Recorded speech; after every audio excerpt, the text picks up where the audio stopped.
Wesh, on est de retour. On est de retour pour le MVP de la Week 2.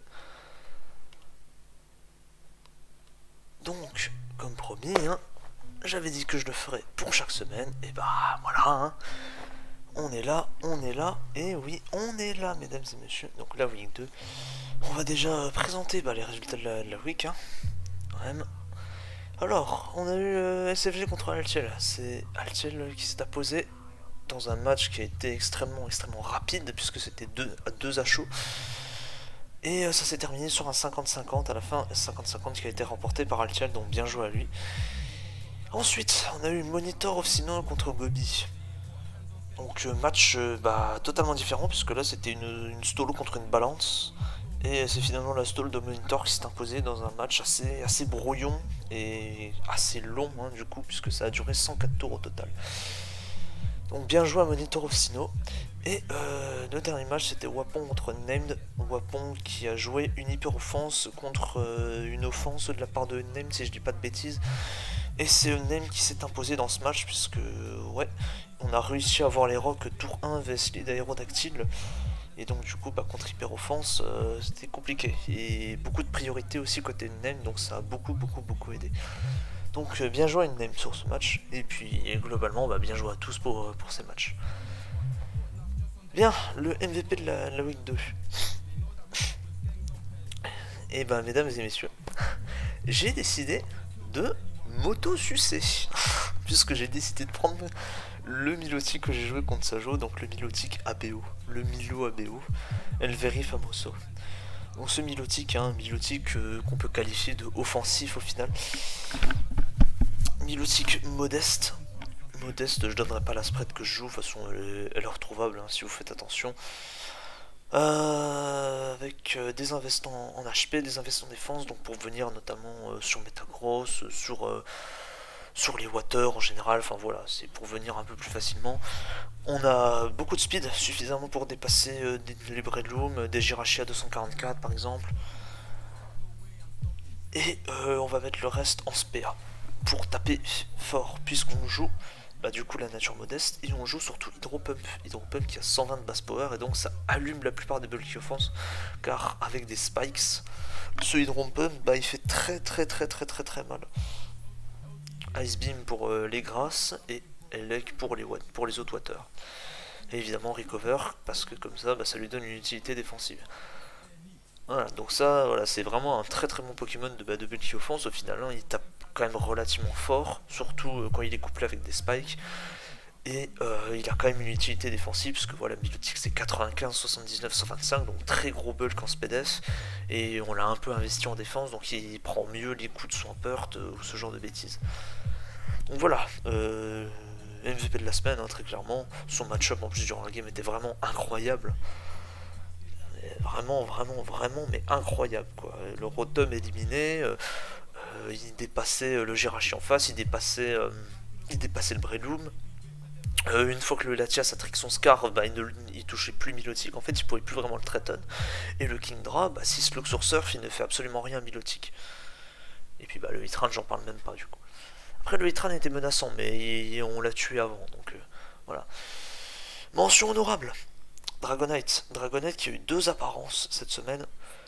Une apparence où il a absolument rien pu faire puisqu'il s'est fait one shot, et une autre où il a vraiment fait le taf.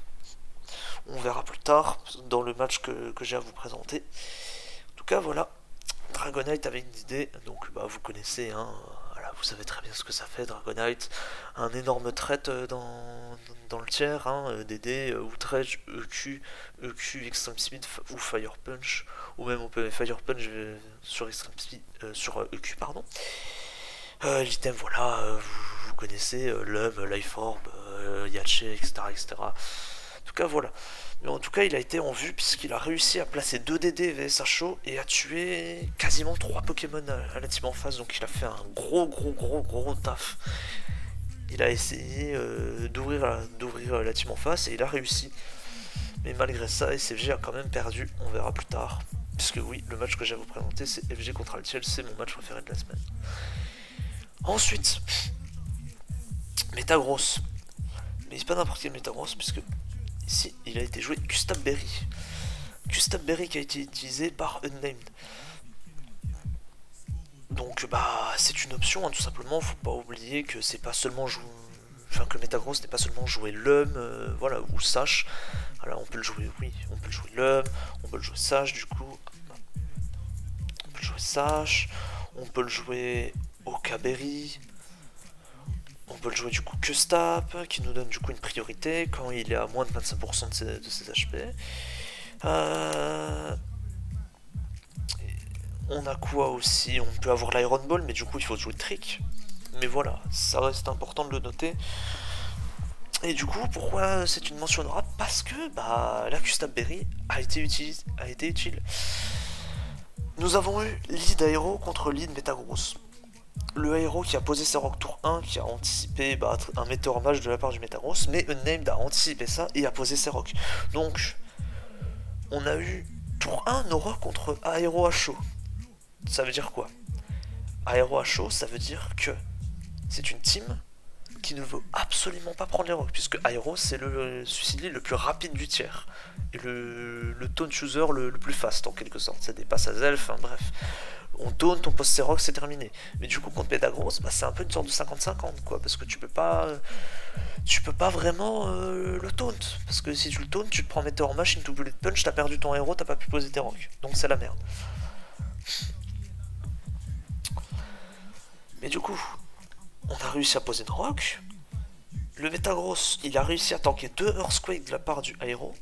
Il a tué le héros.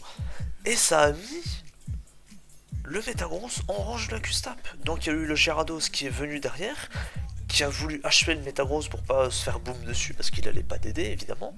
Mais du coup, on a pu exploser avant de se prendre la Waterfall. Donc du coup, on a eu nos rocs vs Aéro à chaud, et on a fait 2 kills. Franchement, que demander de plus? Donc excellent call de la part de Unnamed. Vraiment très bon call. Et le ton a été donné dès le début du match, hein, et je pense que le match s'est vraiment joué là-dessus, quoi. Rien que déjà le fait de se prendre les rocs dès le tour 1, c'était vraiment mais énorme, vraiment énorme. Ensuite, au niveau des usages, on a eu 2 Kindra.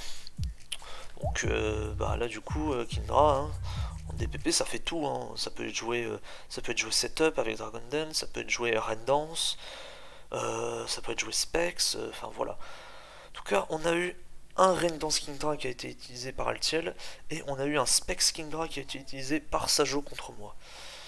Et bah, ce Specs Kingdra, hein, c'était quand même menaçant, hein. Parce que bon, hein, si je me prenais un Draco Météore sur mon Milotic, je perdais mon Milotic. Mais du coup, ce petit Saligo, bah... aïe, il a crit mon Lucario. C'est terrible ça, mesdames et messieurs.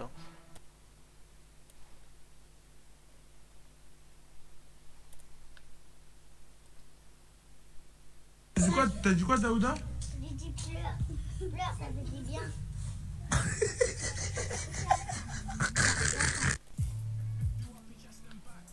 Aïe, mon montage qui est complètement raté. Mais du coup, bah oui, ce truc m'a bien fait pleurer, hein, quand je me suis pris un Draco Météore. Aïe. Bon, voilà, trêve de bavardage. Kingdra, voilà, il y a quand même un bon double type, Water Dragon, donc ça veut dire une seule faiblesse.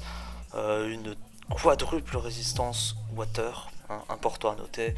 Voilà, il a une bonne attaque, une bonne défense, voilà, un bon bulk général. Les offenses sont quand même un peu militées, mais ça reste ok. Voilà, 95, sachant qu'on peut se booster. On a Swift Swim, donc voilà, et puis on peut mettre une Rain Dance, donc on peut booster nos attaques water, enfin voilà, et puis on a quand même des gros stabs, hein, je rappelle, on a Hydro Pump, on a Outrage, on a Draco Meteor évidemment, enfin, voilà, c'est pas un Pokémon à sous-estimer quand même. Donc voilà, important à noter que Kingdra a eu quand même 2 usages cette semaine. Ensuite, Gengar qui a eu 4 usages cette semaine. 4 putains d'usages pour Gengar. Gengar qui est un trait monumental dans ce tiers. Hein. Hein, je rappelle que le combo, voilà, combo Shadow Ball Focus Blast, voilà. Hein. Voilà, donc il y a eu 3 Gengar Life Orb, dont 2 qui étaient très certainement All Out Attacker, donc c'est-à-dire Shadow Ball Focus Blast Explosion et un filler. Il y a moi qui a utilisé du coup un Taunt Vogar, un peu plus bulky, mais qui reste très efficace pour stall break par exemple. Et on a eu un Subwoo Split qui a été utilisé par Gobi, mais on l'a pas trop vu malheureusement, ce pauvre Subwoo Split, Sub-Split Gengar. Et voilà, important à noter, hein. 4 usages pour Gengar quand même, hein. Donc une team sur 2. Et ensuite bah, c'est Titar. Titar qui n'a eu que 2 ou 3, puisque il manque un Pokémon chez Name du coup. Il manque, bah attendez. Si ça ne lag pas trop, voilà. Voilà, il manque un Pokémon. Donc bah du coup, est-ce que c'était un Titar le last? On ne sait pas. Mais voilà, le deuxième meilleur Pokémon du tiers, qui n'a que 2 ou 3 usages. Assez étonnant, voilà, un usage de Titar qui a baissé d'un coup. Alors que Jirachi, bah il s'est vraiment, qui est toujours maintenu au top quoi. Qui a eu, je sais plus, c'était... Ah, même pas, je crois. Non, Jirachi, il a eu que 3 usages cette semaine. Donc ouais, en tout cas, voilà. En tout cas, voilà, hein, pas beaucoup d'usages, en tout cas. C'est bon à noter.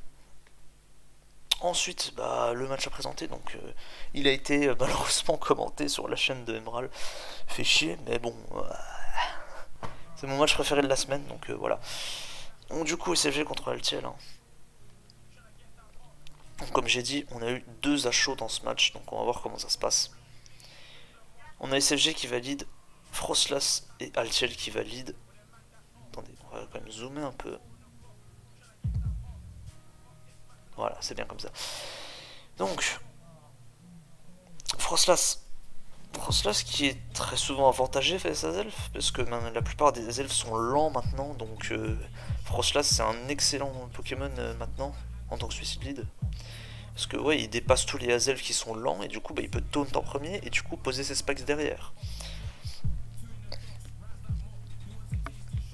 Mais Altiel va reveal Zenith Butt, donc ça veut dire qu'il est Choice Band, il va mettre 82%, donc c'est énorme, et ça reveal aussi que le Frostlass de SFG est full PV, hein, il utilise la spread que tout le monde utilise, donc du coup full PV, full speed, quoi.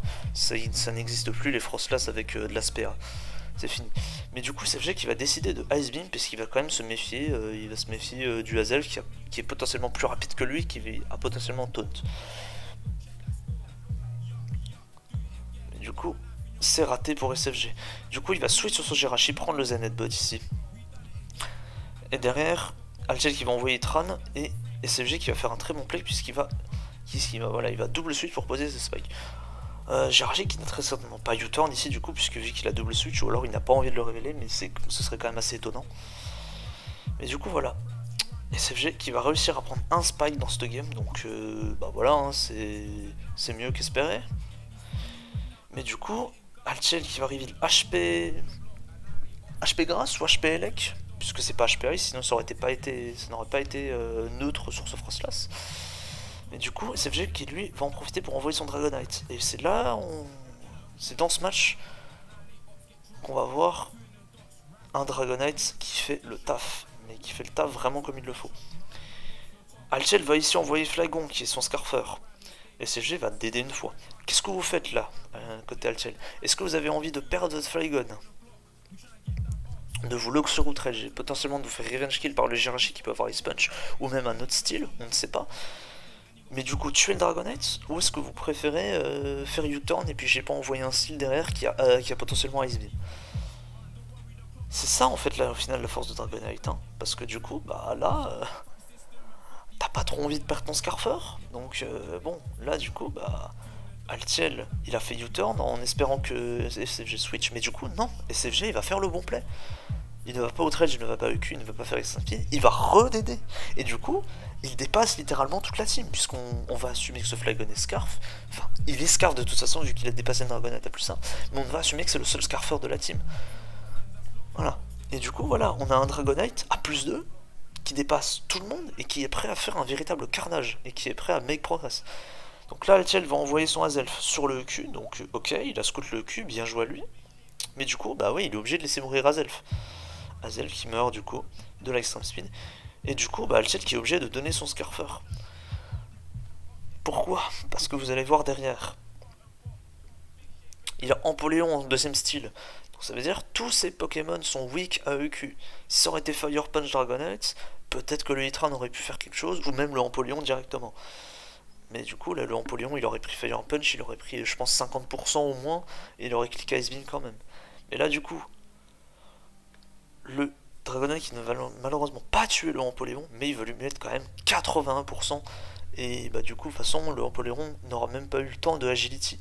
Ici, il va être forcé à faire Ice Beam directement, donc on a éliminé le Dragonite côté Altiel, mais on a perdu Azelf, on a perdu notre Scarfer vs Sacho, et on a pris extrêmement cher sur Empoléon. Et ça veut dire que Empoléon il ne revient même pas sur le terrain, hein, parce qu'il y a un spike qui a été posé, je rappelle. Gengar qui arrive. Encore une fois, voilà le Gengar. Gengar qui va Shadow Ball. Qui va tuer. Gengar qui arrive de la Life Orb. On suppose qu'il est all out attaqueur ici. Il va Shadow Ball encore une fois, qui va mettre extrêmement cher au Kingdra. Kingdra qui va reveal le Rain Dance. Donc là, bah, le Kingdra qui a un free kill qui va le prendre. Ça va reveal le Dragon Pulse et ça va reveal la Life Orb. Attention, c'est dangereux. Mais du coup, bah, SFG, bah, lui, il a un Lucario. Lucario qui va pouvoir Revenge Kill avec Extreme Speed. Lucario Life Orb as expected. Et Altiel reveal lui aussi un Gengar du coup. Donc voilà son arme pour gérer Lucario. C'est ce Gengar là. Jirachi qui va arriver, qui va prendre le Focus Blast. On ne mise pas côté Altiel, donc nice. Gengar qui va arriver lui aussi la Life Orb. Il va faire Shadow Ball safement. Normal, hein, aucune raison pour essayer de switch ici. Ça va arriver le Purt ici. Donc là on se dit, ah bah là c'est la fin des haricots pour Altiel. Là il peut pas envoyer Hitran, voilà, il prend Waterfall, il meurt. Donc là bah, c'est compliqué quoi. C'est très compliqué ici. Pour Altiel on se dit c'est finito. Mais Altiel, devinez ce qu'il a. Il a Pachotran. Et du coup il va pouvoir absorber le Hydro Pump. Et derrière c'est un 50-50. Du coup SFG a envoyé Lucario ici. Mais du coup Altiel, qu'est-ce qu'il va faire? Est-ce qu'il fait HP Grass en anticipant que le Purt stay in? Ou est-ce qu'il va faire Fire Blast en anticipant le Lucario qui veut venir sur la HP Grass? Du coup, ça veut dire que si vous faites HP Grass sur ce son Purt, ça veut dire que peut-être que vous n'allez pas le tuer, ça va dépendre des invests, mais du coup ça veut dire que vous perdez votre Hitran. Mais du coup vous avez chip ce Swampert, donc si Gengar ne mise pas Focus Blast, il sera potentiellement en capacité de tuer ce Lucario. Mais si on fait HP Grass sur le Lucario, bah derrière c'est un 50-50 encore une fois. Donc bon, est-ce que c'est un 50-50? Est-ce qu'on clique Close Combat? Ou alors est-ce qu'on, je sais pas, on clique Ice Punch si on a, enfin voilà. Bref. Mais du coup, Altiel a cliqué Fire Blast et c'est la fin des haricots pour SFG puisque on perd notre Lucario. Et derrière, bah, as expected, on va arriver l'HP Grass en Altiel qui avait arrivé le HP au tout début, mais du coup c'est pas HP Elec, hein, c'est bien HP Grass. Et du coup, bah, Altiel qui va s'imposer avec son Gengar. Donc encore un Gengar qui finit une game. Voilà. Donc voilà, hein, 20 tours. Donc on a vu, hein, team très sympa de la part de SFG. Hein. Jouer plus de Frostlass, franchement, c'est un très bon mode. Et bah, une special offense, je dirais, de la part de Altiel ici. On a quand même Bandazelf qui est quand même censé remove le lead adverse. Et derrière, on a Empoléon, on a Kingdra, on a Hitran. Donc ouais, gros special offense. Team très sympa là aussi, mais je crois que la team est connue côté Altiel. Je crois que la team est connue.